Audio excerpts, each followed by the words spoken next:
Menjelajahi postulat dan fenomena kelistrikan. Pendahuluan, listrik statis dan dinamis. Kelas praktikum kelistrikan di Universitas Terbuka dimulai. Pak Ariswanto, seorang tutor yang bersemangat, menyambut mahasiswanya.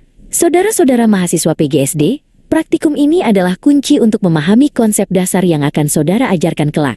Hari ini, kita akan meninjau dua postulat fundamental, listrik statis, yang mempelajari muatan diam, dan listrik dinamis, tentang muatan bergerak.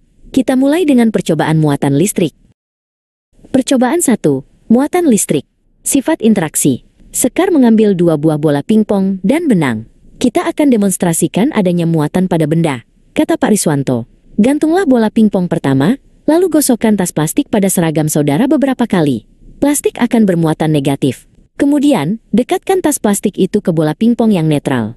Sekar segera melaksanakan prosedur tersebut, fokus pada proses penggosokan yang harus dilakukan secara cepat dan berulang.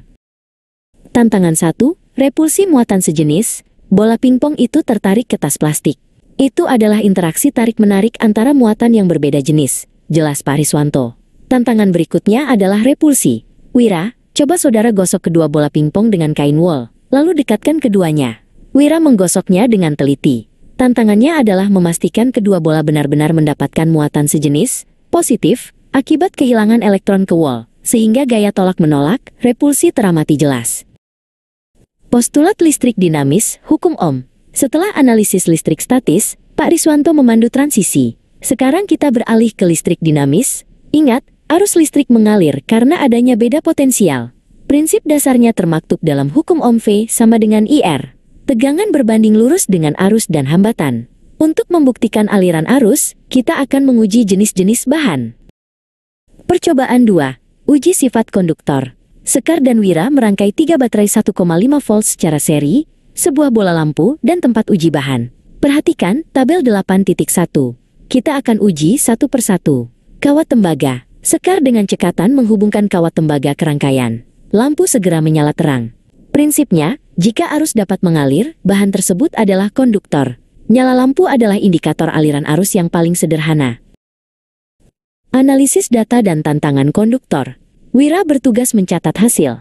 Setelah kawat tembaga, ia menguji kayu. Lampu padam. Mahasiswa harus mampu membedakan dengan jelas, jelas Pak Ariswanto. Kayu, karet, dan tas plastik adalah isolator, bahan yang menghambat aliran elektron. Grafit, mata pensil, adalah semikonduktor, yang menunjukkan tantangan dalam pengujian, karena nyala lampunya bisa lebih redup atau tidak konsisten tergantung kemurniannya. Analisis ini vital. Percobaan 3. Pengaruh tegangan listrik. Tantangan berikutnya adalah membuktikan pengaruh tegangan. Kita akan lakukan percobaan 2 di modul, membandingkan nyala lampu pada rangkaian seri dengan 1, 2, dan 3 baterai. Instruksi Pak Ariswanto. Sekar, pasang 2 baterai secara seri. Amati dengan cermat tingkat iluminasi bola lampu. Sekar segera memasang dan menghubungkan sirkuit, siap menutup saklar es, dan mencatat tingkat kecerahan lampu. Penemuan 2, intensitas dan beda potensial. Wira mengganti susunan menjadi 3 baterai seri. Nyala lampu menjadi sangat terang. Ini adalah penemuan penting, kata Wira. Semakin tinggi beda potensial, tegangan yang dihasilkan dari susunan seri baterai, semakin besar pula arus listrik yang mengalir sesuai hukum Ohm. I sama dengan VR. Dan hasilnya adalah intensitas cahaya yang lebih terang. Konfirmasi prinsip fisika tercapai. Percobaan 4, konversi energi listrik menjadi kalor.